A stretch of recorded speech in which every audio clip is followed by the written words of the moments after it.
Napakalaking himala sa agrikultura. Paanong ginapi ng 3 Pilipino ang 40 taong pagkabigo ng Mongolia? Buong mundo. Napanganga, isang problemang 40 taon nang sinusubukang lutasin ng Mongolia. Isang problemang sumuko na ang Russia, China, at maging ang Japan ay nagawa ng solusyon ng Pilipinas sa loob lamang ng 6 na buwan. Sa isang lupaing nagyayelo sa 40 graus siso, kung saan halos walang tumatagal na pananim, lahat ay sumang-ayon. Imposible ang pagtatanim ng palay, ngunit 3 Pilipinong mananaliksik ang babago sa kasaysayan ng agrikultura ng Mongolia. Nang i-anunsyo ang ani na 5 tonelada bawat ektarya, ang Ministro ng Agrikultura ng Mongolia ay napaluhod sa harapan nila. 40 taon silang naghintay, ngunit naabot ito ng mga Pilipino sa kalahating taon lamang. Ang China ay nagpadala ng 15 eksperto. Ang Russia ay may 8 kasapi sa kanilang marangyang delegasyon, lahat sila ay nabigo.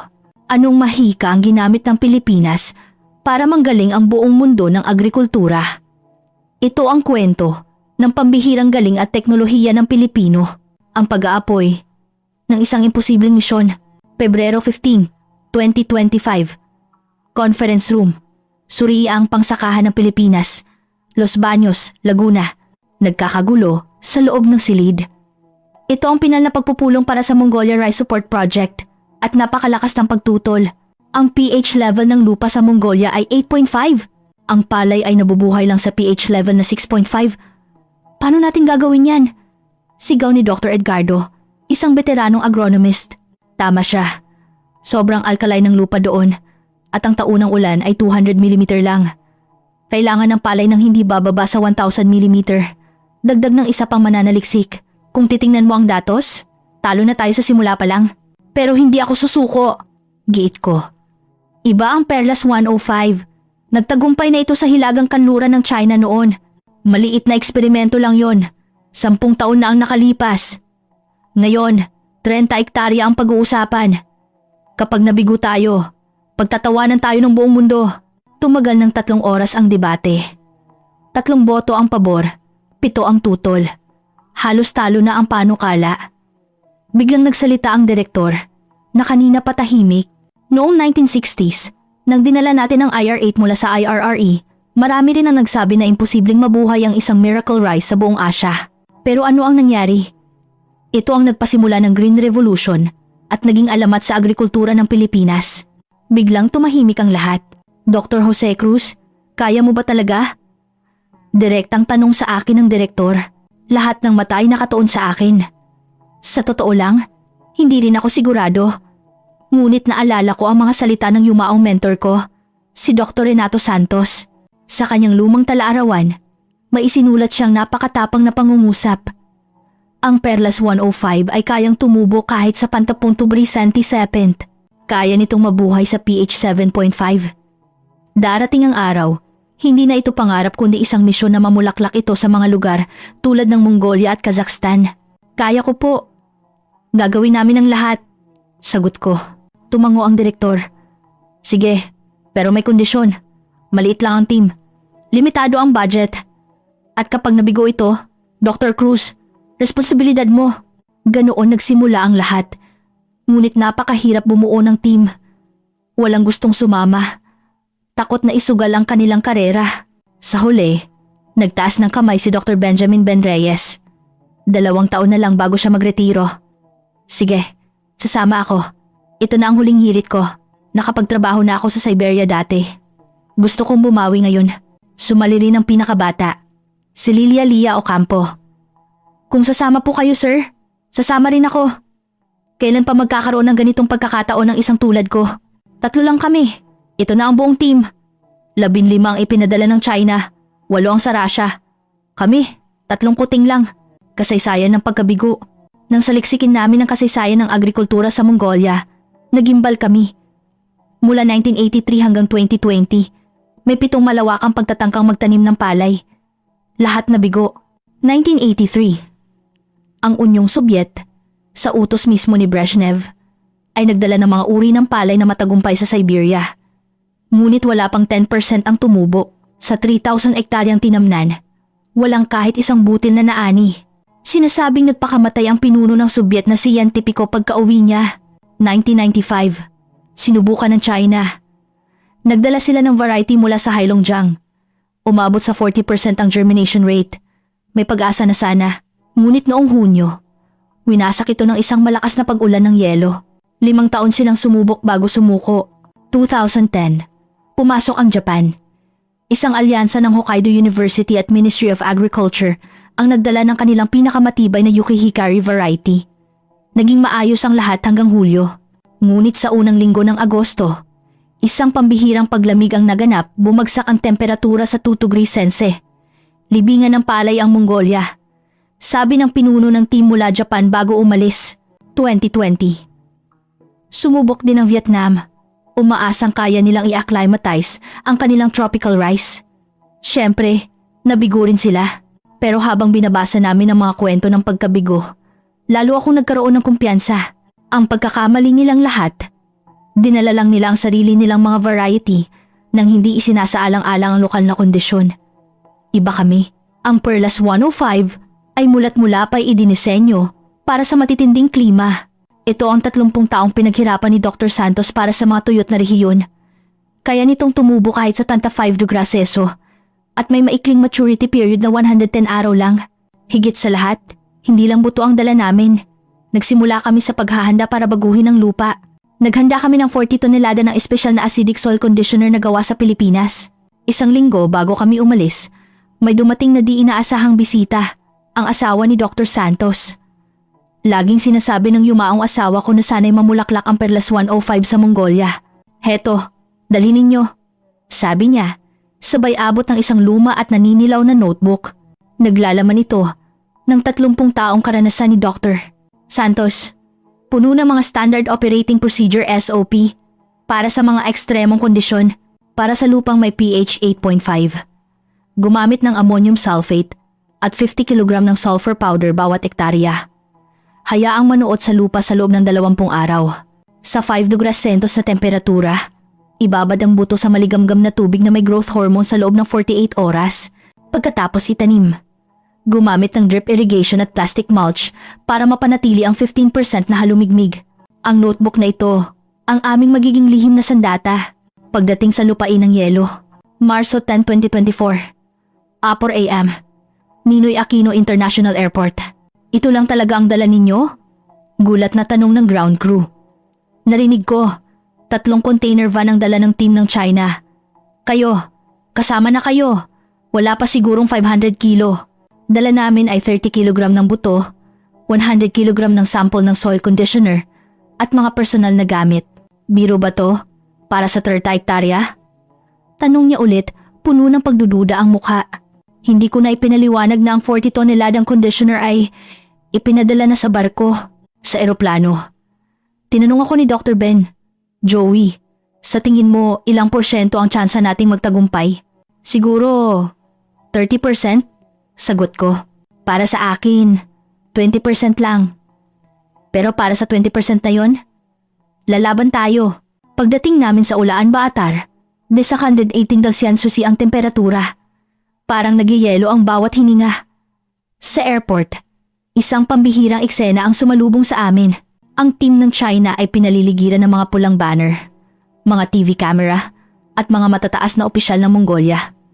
Ipinagdiriwang nila ang 40 anibersaryo ng kanilang kooperasyong pang-agrikultura.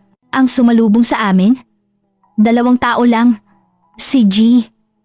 Gantulga mula sa Ministry of Agriculture at ang kanyang driver, si Mongbat. Kayo ang team mula sa Pilipinas? 3 lang kayo? Halatang dismayado si Gantulga. Papunta sa hotel. Maingat siyang nagtanong. Bakit 3 tao lang ang ipinadala ng Pilipinas? Ang China, 15. Kasama pa ang 30 toneladang equipment. Kalmadong sumagot si Dr. Ben. Ang agrikultura ay nakasalalay sa teknolohiya, hindi sa dami ng tao. Buto, teknolohiya, at sinseridad sapat na yan. Pilit nang umiti si Gantulga. Ang simula ng laban. Kinabukasan, unang beses naming nakita ang aming lupang pagtataniman. Nakakagimbal, isang malawak na disyerto kung saan kahit damo ay hirap tumubo. Ang hangin ay nagdadala ng alikabok. Dito talaga tayo magtatanim ng palay? Buntong hininga ni Lia. Kumuha kami ng soil sample. Ang pH level ay mas masama pa sa inaasahan. Mataas ang salinity at halos zero ang organic matter. Hindi ito lupa. Semento ito. Sarkastikong sabi ni Dr. Ben. Sa di kalayuan, ang convoy ng China ay parang isang hukbo. 3 malalaking traktora, 2 excavator. Lumapit ang kanilang pinuno, si Wang Xiaoming, isang lalaking nasa 50s na puno ng kumpiyansa. Team Pilipinas, bilang kapwa Asyano, magkaroon tayo ng patas na kompetisyon. Kung kailangan ninyo ng gamit, humiram lang kayo. Pilit ang kanyang pagiging magalang. Pero ramdam namin ang pagmamaliit. Dumating din ang team ng Russia. 8 sila mula sa Siberian Agricultural Research Institute sa pangunguna ni Dr. Vladimir. Imposibleng magtanim ng palay sa Mongolia. Narito kami para patunayan. Yan sa siyentipikong paraan, diretsahan niyang sinabi sa isang press conference. Noong gabing iyon, sa welcome dinner, nagsalita si Minister Batbayar. 40 taon ng hamon, 40 taon ng pagkabigo. Pero hindi kami sumusuko sa 3 team na sabay-sabay magsisimula. Sana kahit isa man lang sa inyo ay magtagumpay. Pag alis namin sa venue, isang matandang lalaki ang lumapit. Nakasuot siya ng lumang deal tradisyonal na kasuotan ng Mongolian. Kayo ang team ng Pilipinas? Ako si Purev Shuren. Nandito ako noong dumating ang mga Soviet noong 1983. Nandito rin ako noong dumating ang mga Sino noong 1995. Puno ng kulubot ang kanyang mukha. Lahat sila nabigo. Pero naghihintay pa rin ako. Darating ang araw. Tutubo rin ang palay sa lupang ito. Bakit po kayo naniniwala? Tanong ko. Ang anak ko. Lumuwas sa syudad. Sabi niya, walang kinabukasan dito. Pero kung tutubo ang palay, baka bumalik siya. May liwanag sa mga mata ng matanda. Gagawin po namin ang lahat, pangako ko. Hinawakan niya ng mahigpit ang kamay ko. Magaspang. Ngunit ramdam ko ang bigat ng 40 taong paghihintay. Diskarte, pagtitiyaga, at bayanihan. Kinabukasan, nagsimula ang trabaho. Ang team ng China, ginamit agad ang kanilang mga excavator. Ang Russia, nagtayo ng mga greenhouse. Kami? 1 linggo kaming kumuha ng soil samples. Nababaliw na ba sila? Dapat magtanim na! Sabi ni Leah. Ito ang tamang proseso. Sagot ko. Sabi sa notebook ni Dr. Santos, ang pagtatanim ng hindi mo kilala ang lupa ay parang pamamaril ng nakapikit. Noong Marso 20, dumating ang aming 40 toneladang soil conditioner. Napanganga ang team ng China. Ano yan? Gayuma? Ang biro ng isa sa kanila. Bigla, isang binatang Mongolian ang lumapit. Ako po si Bayar. Nagtraining ako sa Pilipinas noong 1 taon. Gusto ko sanang tumulong. Hindi namin inaasahan yun. Di nagtagal, dumating din ang mga kaibigan niya. 10 kabataang Mongolian ang nagboluntaryo. Bakit ninyo kami tinutulungan? Napakataas ng tsansang mabigo kami. Ang Pilipinas, isang maliit na bansa. Pero hinahangaan ang teknolohiya ninyo sa agrikultura sa buong mundo. Gusto naming matuto. At pakiramdam namin, sa pagkakataong ito, magtatagumpay kayo. Sabi ni Bayar, nagniningning ang mga mata. Noong Marso 25, sinimulan namin ang soil treatment. Hindi kami gumamit ng malalaking makina. Ginamit namin ang maliliit na tiller para sa mas tumpak na aplikasyon. Bawat 10 metro kwadrado. Mabaliw sila? Kailan sila matatapos sa 30 hektarya niyan? Narinig naming bulong ng mga Sino. Pero ang mga Mongolian volunteers, napakasipag. Mula alas 5 ng umaga hanggang alas 10 ng gabi, walang reklamo. Noong Abril 1, kumalat ang balita. Mauuna nang magtanim ang team ng Russia. Sumunod din ang team ng China noong Abril 5. Pero kami, naghintay. Araw-araw, binabantayan namin ang datos ng lupa hanggang sa maabot ang tamang pH level. Noong Abril 14, naglabas ng babala ang Mongolian Weather Bureau, isang matinding cold wave ang darating mula Abril 15 hanggang 17 na may temperaturang babagsak sa 5 degrees Celsius. Nataranta ang mga team ng China at Russia. Ang mga butong na itanim na nila ay nanganganib na mamatay lahat. Sinuwerte ang team ng Pilipinas. Hindi pa sila nakakapagtanim, sabi ni Dr. Ben, pero kinakabahan din siya. Kung aabutin pa kami ng Mayo, baka hindi na kayanin ng panahon. Noong madaling araw ng Abril 15, bumagsak nga ang temperatura sa 5 degrees Celsius. Narinig namin ang mga sigawan mula sa kampo ng China. Ang kanilang mga punla, naging yelo. Ganoon din ang sinapit ng mga Ruso. Ngayon ang tamang panahon, sabi ko. Noong Abril 18 nagsimula kaming magtanim. Ang paraan namin ay kakaiba. Hindi kami diretsong nagsabog ng buto. Ibabad muna namin ito sa maligamgam na tubig sa loob ng 48 oras. Kasama ang growth stimulants ang extreme germination technique ni Dr. Santos. May maliliit na ugat na!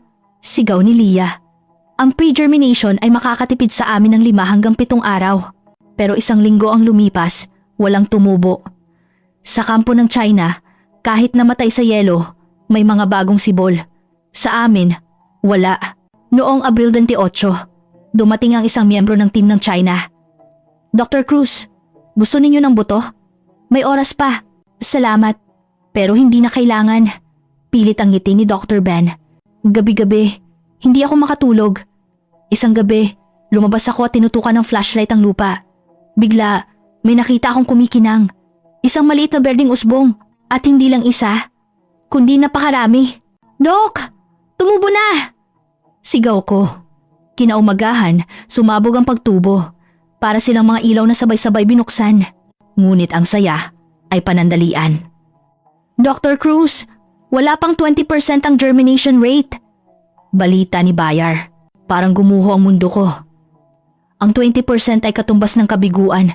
Nang suriin namin ang mga namatay na punla, nakita naming tumubo ang ugat pero nabubulok ang katawan bago pa man makalabas sa lupa. Nighttime hypothermia, sabi ni Dr. Ben. Ang diferensya ng temperatura sa araw 15 degrees at gabi 200 degrees ang pumatay sa kanila. Habang nasa gitna kami ng kawalan ng pag-asa, dumating si Lolo Purebshuren kasama ang halos 20 taga-nayon. Huwag kayong susuko, tutulong kami. Huli na po yata. Malungkot kong sabi. Pwede pa tayo mag-transplant ng seedlings. Mungkahi niya. Sa isang iglap, 5 bodega sa nayon ang naging pansamantalang nursery. Naglagay sila ng plastic para maging greenhouse at nagsiga ng apoy sa gabi para sa init. Ginamit din namin ang isa pang sikreto mula sa notebook ni Dr. Santos. Baon ni Jiang, isang espesyal na mixture na nagpapanatili ng init at nagbibigay ng nutrition. Nagtawanan ng team ng China nang makita kaming naglalaro ng putik. Akala ko ba 21st century na? Noong Mayo 5, umabot sa 95% ang germination rate ng aming mga seedlings sa nursery. Naiyak sa tuwa si Leah. Pero mas malaking hamon ang kasunod. Ang paglilipat ng libu-libong punla sa bukid. Ang himala ng bayanihan. Noong Mayo 10, madaling araw, nagsimula ang Operation Transplant. Kailangan naming matapos ang 10 ektarya sa loob ng 3 araw, isang imposibleng gawain. Ngunit isang himala ang nangyari. Alas 4 ng umaga, mahigit 100 taga-nayon ang dumating bata, matanda, babae, lalaki. Bakit po kayo tumutulong? Tanong ko sa isang ali. Kailangan din namin ng pag-asa. 40 taon ng pagkabigo, pagod na ang mga puso namin. Pakiusap, gawin ninyong matagumpay ito. Nagulat sila sa paraan namin ng pagtatanim. 25 centimeters ang pagitan ng bawat isa. Sa Mongolia, 18 oras ang sikat ng araw. Ang malawak na espasyo ay magbibigay sa bawat halaman ng sapat na liwanag para lumago, paliwanag ko. Pero kinapos kami sa tubig.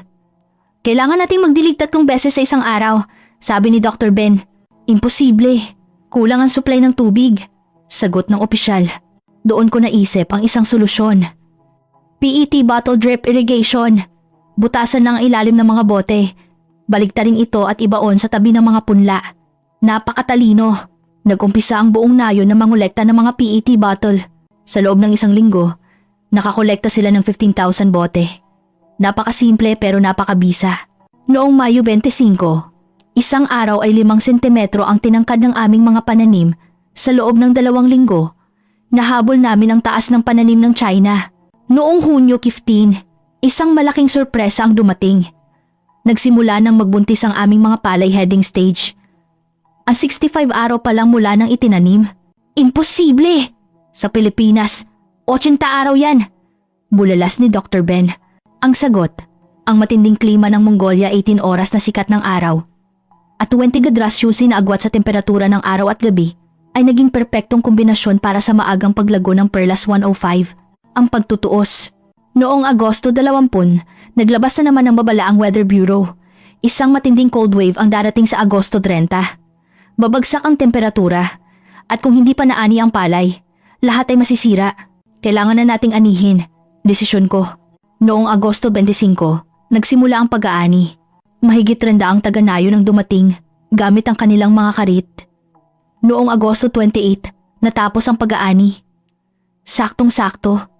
Kinaumagahan ng Agosto 30, bumagsak ang nyebe. Ang mga pananim ng China na hindi pa hinog ay nasira lahat. Noong Setyembre 5, ginawa ang opisyal na pagsusukat sa harap ng mga kinatawan mula sa International Agricultural Organization. Ang resulta, 5.2 tonelada bawat ektarya. Ang target namin ay 3 tonelada lang. Sa sandaling iyon, sa harap ng lahat, si Minister Batbayar ay napaluhod sa harapan namin.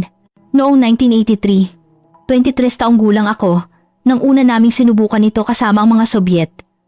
40 taon akong nanood ng 7 sunod-sunod na pagkabigo. Sabi niya, nanginginig ang boses. Sabi nila, nangangarap ako ng gising. Pero ngayon, ang 40 taong pangarap ay natupad ng 3 Pilipino sa loob ng 6 na buwan. Hindi lang siya. Sumunod na lumuhod ang iba pang mga opisyal, pati na rin ang mga magsasaka. Ito ay isang imahe na kumalat sa buong mundo, tinawag na The Niece of Hope. Isang bagong kabanata. Ang tagumpay sa 15 hektarya ay simula pa lamang. Kinabukasan, inanunsyo ng Mongolia ang isang malawakang plano. 10,000 hektarya sa susunod na taon, 30,000 sa 2026 at 100,000 sa 2030. Ang Kazakhstan, Uzbekistan at iba pang bansa sa Central Asia ay humingi na rin ng tulong teknikal mula sa Pilipinas. Ang Central Asia Rice Project ay isinilang. Sa Pilipinas, kami ay tinuring na mga bayani. Tumawag ang Pangulo para personal kaming batiin. Pinatunayan ninyo sa buong mundo na ang galing ng Pilipino ay hindi lang sa chips at teknolohiya kundi pati na rin sa agrikultura. Ipinagkaloob sa amin ang pinakamataas na parangal sa agham at posthumously kay Dr. Renato Santos, ang tunay na utak sa likod ng Perlas 105. Isang taon ang lumipas, bumalik ako sa Mongolia. Ang dating tuyot na lupain ay isa ng karagatan ng Gintong Palayan. Si Lolo Purevshoren ay isa ng chairman ng Mongolian Rice Cooperative. Si Bayer ang namamahala sa bagong Philippine-Mongolia Agricultural Research Center. Dr. Cruz, tingnan mo ang gawa ko, sabi ni Bayer. Ipinakita niya sa akin ang isang bagong variety na kanyang dinevelop, ang Genghis Khan No. 1. Isang pinahusay na bersyon ng Perlas, 105 na 100 araw na lang ang maturity period. Sa pagdiriwang ng anihan, ipinagmalaki ng Pangulo ng Mongolia na mula sa pagiging importer, sila ngayon ay nag-export na ng bigas sa China. Bago ako umuwi, sinabi sa akin ni Lolo Purevshoren, alam mo ba, Dr. Cruz, 10 sanggol ang ipinanganak sa aming nayon ngayong taon. Kapag may pag-asa, may kinabukasan. Ang himala ay hindi nahuhulog mula sa langit. Nagsisimula ito sa isang taong nangahas na humakbang, sa isang komunidad na nagtulungan, at sa isang diwa na hindi kailanman sumusuko. Ang kwento ng 3 Pilipino sa Mongolia ay patunay na walang imposible. May mga paraan lang na hindi pa natutuklasan. At ang galing ng Pilipino, kapag isinapuso, ay kayang baguhin ang mundo.